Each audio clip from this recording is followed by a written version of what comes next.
La spécificité de la liturgie luthérienne, c'est que c'est une liturgie incarnée, qui fait appel à tous nos sens, sauf l'odorat. Mais voilà, c'est une manière pour nous de vivre vraiment notre foi avec notre corps, notre âme et notre esprit.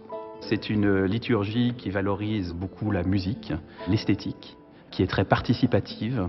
Une liturgie qui valorise d'abord le cœur, l'émotion, bien sûr, qui n'empêche pas la réflexion, mais c'est une liturgie qui n'est pas uniquement cérébrale. On voit des tissus sur l'autel et sur la chaire, et quelquefois sur le lutrin, qui sont de 4 couleurs différentes selon les temps liturgiques dans lesquels on est.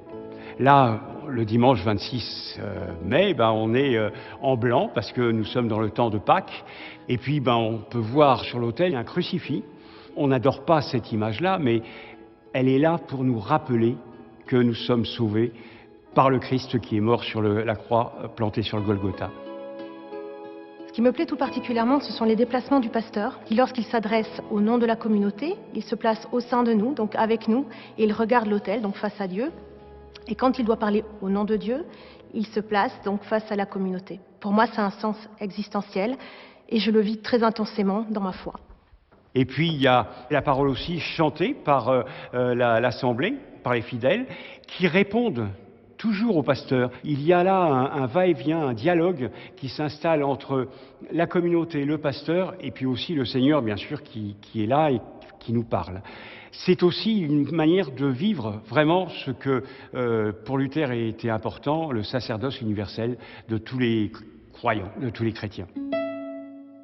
Il va aussi, le pasteur, faire au moins un signe de croix au moment de l'absolution, pour rappeler pédagogiquement que c'est à la croix que nous avons tous reçu le pardon de notre péché.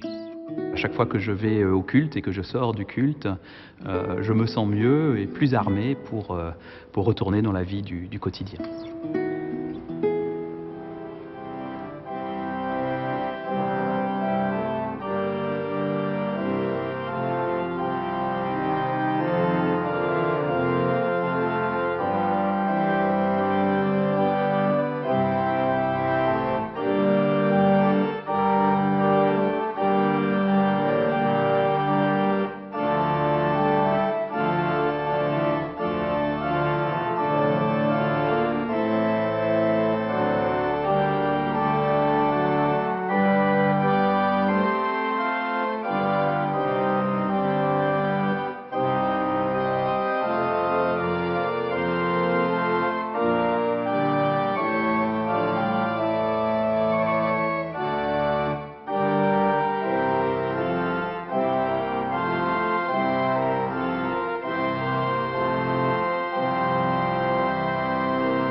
Béni soit le règne du Père, du Fils et du Saint-Esprit, aujourd'hui et toujours.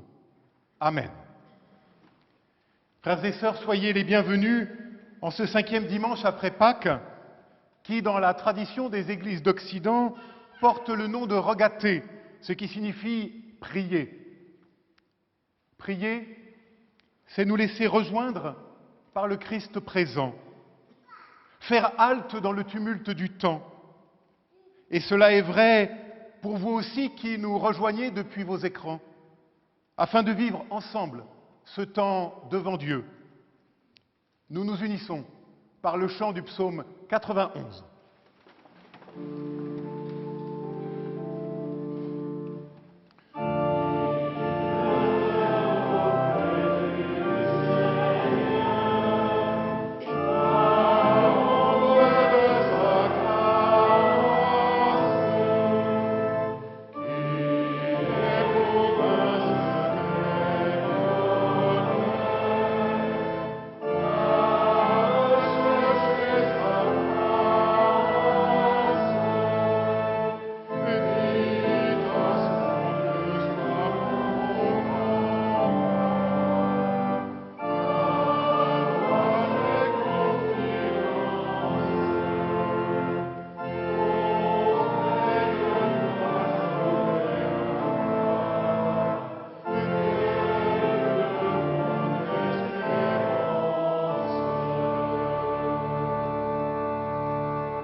En ce début de culte, présentons-nous en humilité et en vérité devant Dieu. Nous prions. Notre Dieu, nous voulons maintenant te prier. Mais en vérité, qu'est-ce que prier? Savons-nous prier comme il faut? Savons-nous seulement ce que cela veut dire? Pourtant, ce matin, nous voulons nous tenir devant toi, simplement tels que nous sommes, sans le masque de la journée, sans le somnifère de la nuit. Déposer à tes pieds tout ce qui nous encombre, tout ce fatras de désirs inassouvis, de souffrances, d'errance, d'impasses et d'échecs, et aussi cette lassitude qui s'empare parfois de nous. Alors vois, Seigneur, pourtant nous voici tels que nous sommes. Amen.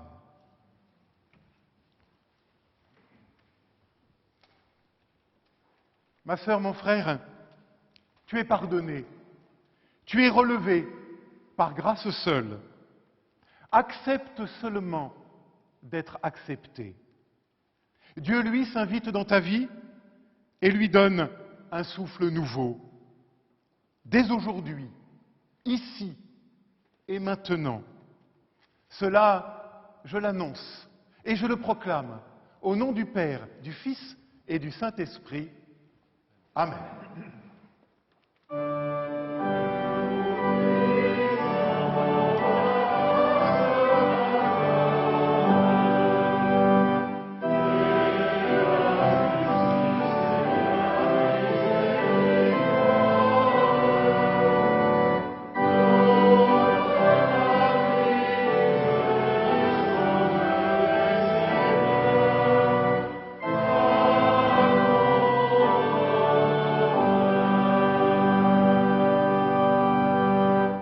Rassemblons toutes nos prières. Esprit Saint, souffle de vie, auteur de tout bienfait, viens sur nous maintenant. Donne-nous d'être toujours à nouveau des artisans de ta paix, des ouvriers de ta grâce, des témoins de ton amour. Amen.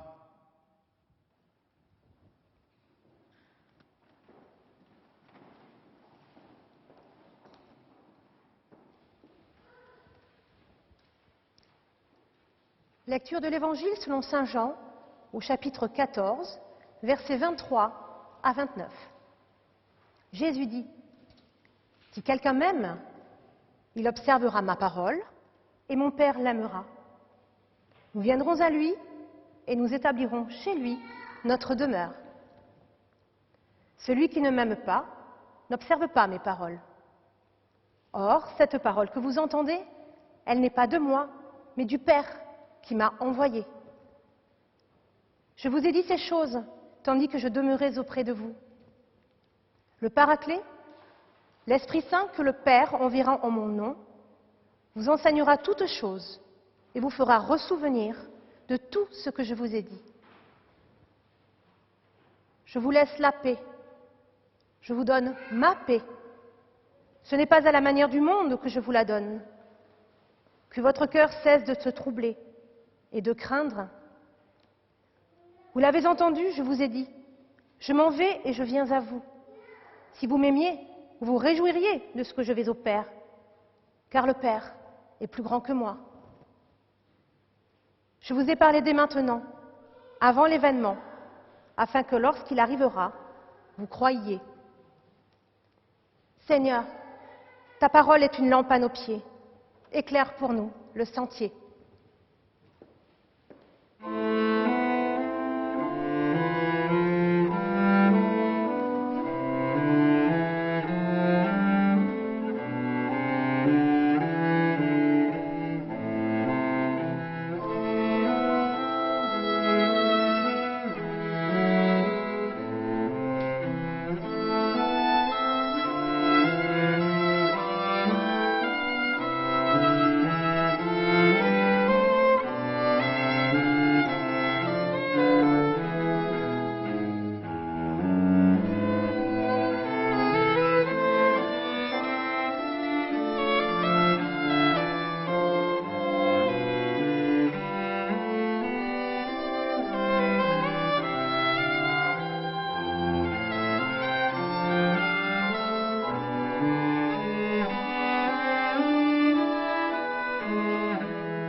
Comment survivre à l'absence? Telle est la terrible question à laquelle Jésus veut répondre, lui qui vient d'annoncer aux disciples sa mort et son départ prochain. Oui, comment survivre à l'absence? Et qui d'entre nous ne s'est jamais posé cette redoutable question, qui nous laisse alors comme à bout de souffle, ratatinés sur nous-mêmes? Oui, comment survivre à l'absence? Chacun y répondra à sa manière. Mais la réponse du Christ, elle, se faufile jusqu'à nous à travers les mots de l'Évangile, en gardant sa parole et en se laissant par elle habiter. Se laisser habiter par une parole qui se fait souffle. Une parole donc d'abord à garder, dit littéralement le 4e évangile. Le mot grec signifie aussi observer, veiller, préserver, entretenir. Ainsi, nous serions convoqués à être les gardiens d'une parole. Attention ici, un piège nous guette. Gardiens non pas à la manière des gardiens de prison ou de musée, non, mais gardiens d'une parole vivante et vivifiante, qui toujours nous échappe et qui pourtant vient redonner souffle à nos vies à bout de souffle. Gardien du souffle, d'un nouveau souffle possible. Une parole ensuite qui ouvre à une autre habitation de nous-mêmes que celle du deuil et du désespoir. Car en vérité, la question, la seule qui vaille peut-être, est qu'est-ce qui nous habite? Qu'est-ce qui nous anime? Alors je ne sais pas vous, mais personnellement, il m'arrive de désespérer devant ce monde qui semble si souvent en proie à la folie et au chaos. Mais l'Évangile nous propose alors de refuser cette version du monde. Non pas de refuser le monde, non, car Dieu, lui, aime le monde, mais refuser cette version du monde.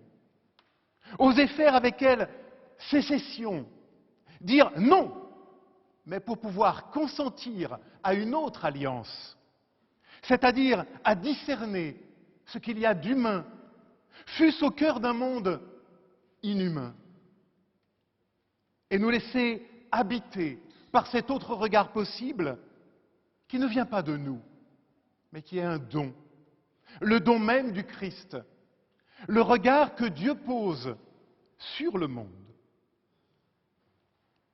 Et cette transformation du regard, c'est l'œuvre par excellence de ce souffle divin qui vient ainsi redonner souffle à nos vies à bout de souffle. Un souffle qui se fait défenseur de l'humain, quand bien même tout nous semblerait déshumanisé. Alors en ce jour des choix, en ces heures qui comptent, remettons le fragile et le petit au centre, car c'est ce que le Christ lui-même veut et fait pour nous. Osons faire sécession, ai-je dit. Refusons cette vision cynique et désabusée du monde. Refusons ces discours qui voudraient nous faire croire qu'il n'y a d'issue que dans le tout économique ou dans le repli sur soi. Et laissons-nous habiter par l'Évangile. Oui, se laisser habiter par le souffle, se laisser transformer par ce paraclet, mot qui désigne en grec l'avocat justement, le défenseur. Et nous découvrirons alors une paix encore possible, toujours promise, parce que chaque jour à nouveau offerte. Car elle ne dépend pas d'abord de nous, la paix dont parle l'Évangile. Elle nous est donnée par le pardon depuis le haut de la croix, pour éternellement liant les bras de sa justice, pour éternellement déliant les bras de sa miséricorde, disait Peggy. Oui, elle nous est donnée par ce oui que Dieu dit à l'homme en Jésus-Christ, et qui nous a été rappelé et actualisé au début de ce culte, comme à chaque culte, par l'absolution. Et parce que Dieu fait la paix avec l'humain, alors nous pouvons l'être avec nous-mêmes et entre nous. Et parce qu'elle nous habite désormais, cette paix donnée, si nous nous laissons par elle habiter, alors paradoxalement, elle nous engage.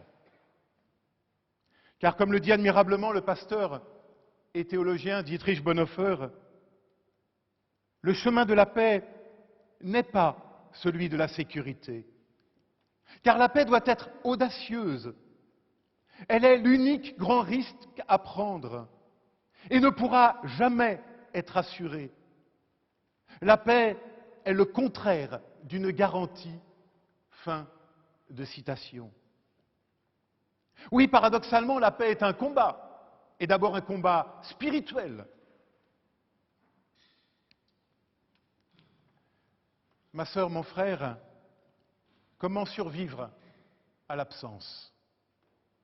En laissant le Christ venir habiter en nous, car nous sommes appelés à être le temple de Dieu. Oui, toi, moi, nous, ensemble. Et devenir ainsi, sans nous lasser jamais, les gardiens du souffle, c'est-à-dire les gardiens de cette parole qui vient redonner souffle à nos vies à bout de souffle. Nous nous demandions, au début de ce culte, ce que prier voulait dire.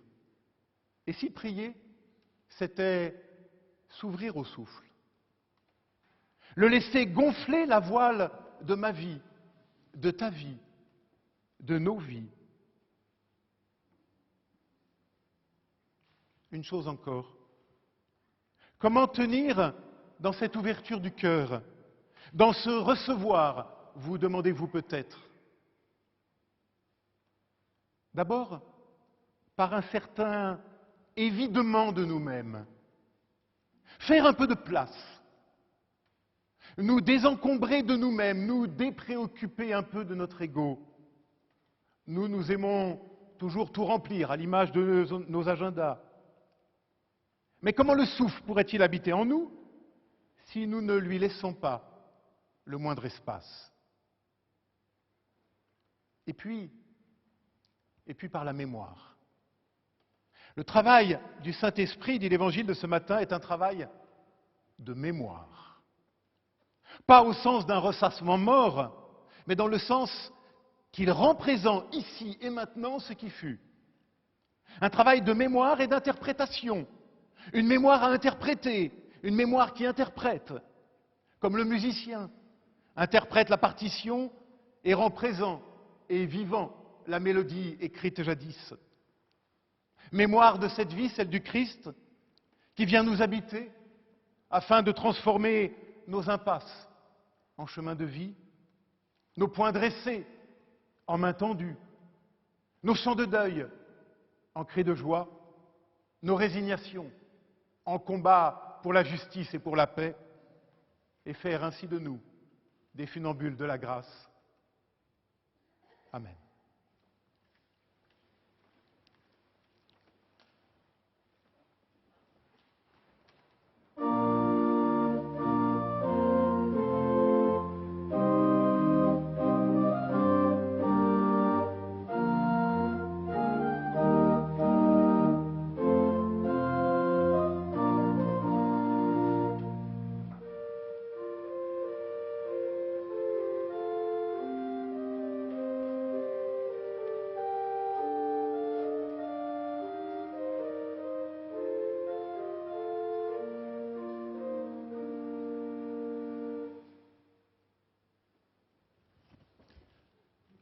Nous prenons au cantique 41-03, nous chanterons les 2 premières strophes du cantique 41-03, Dieu des louanges soit béni.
Nous nous unissons maintenant dans la prière d'intercession.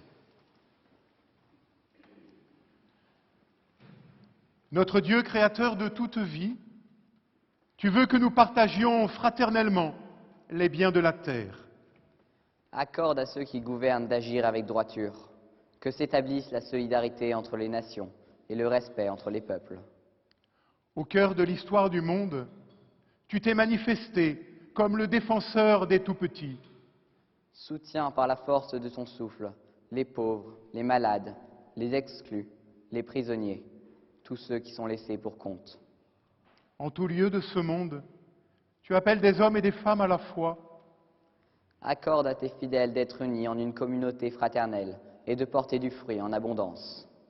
Notre Dieu, sans te lasser jamais, tu envoies ton esprit. Reçois les prières que nous t'adressons par Jésus le Christ, notre Seigneur. Amen.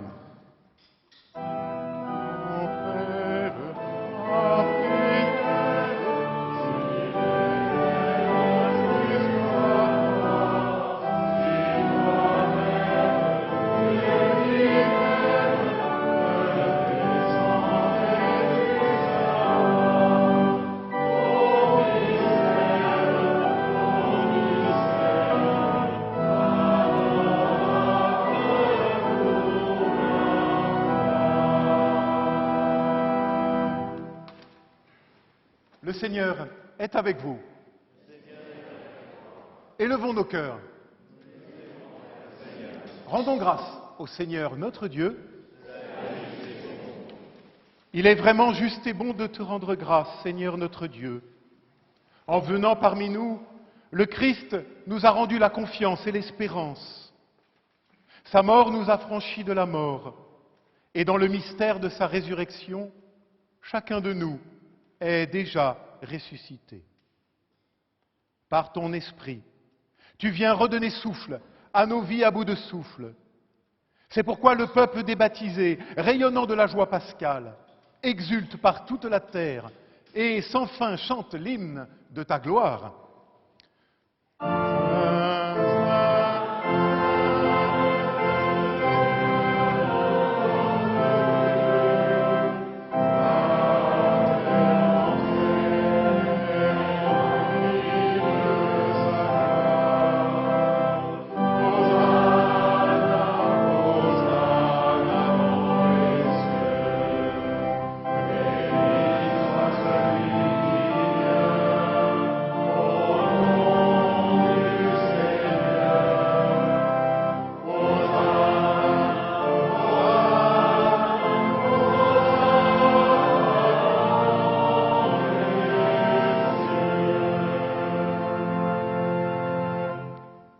Nous te louons, Dieu du ciel et de la terre, car tu ne nous as pas abandonnés à l'errance, à la souffrance ni à la mort.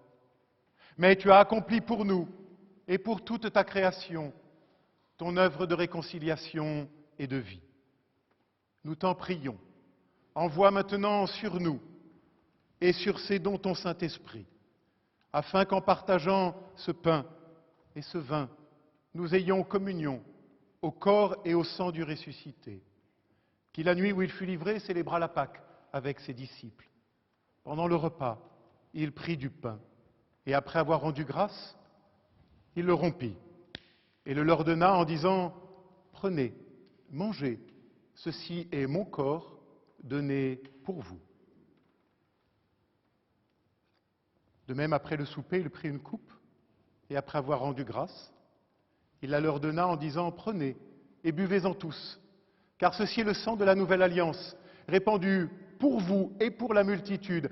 Faites ceci en mémoire de moi toutes les fois que vous en boirez. »